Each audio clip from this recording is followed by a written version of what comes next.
At Numerian Capital, we bring you the latest stock news each day. Please like and subscribe so we can bring these articles to you each day. Thank you.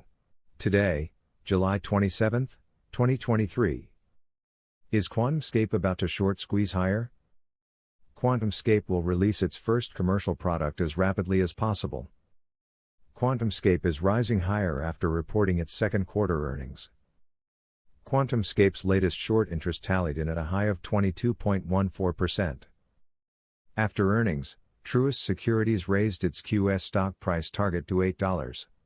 Shares of QuantumScape, NYSE, QS, stock are up by about 14% after the solid-state battery company filed its second quarter earnings and shared its accompanying shareholder letter.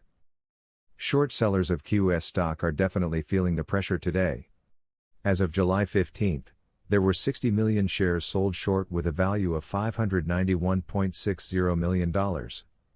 That's equivalent to a high short interest as a percentage of the float of 22.14%. Generally, a short interest of 10% is considered high, while a short interest of 20% or higher is considered very high. At the same time, QuantumScape's cost to borrow fee has remained relatively subdued. The metric currently tallies in at just 3.99% and is defined as the annual fee that short sellers must pay to borrow stock. In fact, QuantumScape's cost to borrow fee has fallen every single day since July 14, based on data from Fintel. The cost to borrow fee rises when short seller demand is high or rising and falls when it is low or declining. QS stock surges on second quarter earnings. The falling cost to borrow fee may signal that shorts were paring off their position prior to QuantumScape's earnings report. Given the incline in QS stock today, this would have been appropriate in hindsight. During second quarter, QuantumScape reported revenue of $0, in line with the analyst estimate. On top of that, EPS came in at a loss of 26 cents, below the analyst estimate of a loss of 20 cents. QuantumScape reported an EPS loss of 22 cents a year ago. Meanwhile, research and development surged to $86.45 million, up from $65.13 million year over year. Of course, shareholders in QS aren't investing in the company for its present metrics.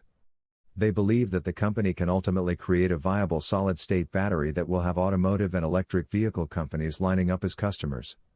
In its shareholder letter, QuantumScape revealed that it would name its first commercial product QSE5, which will be a 5Ah cell. We are already working closely with a prospective launch customer in the automotive sector for this cell, with the goal of bringing our next-generation technology to the electric vehicle market as rapidly as possible, said QuantumScape.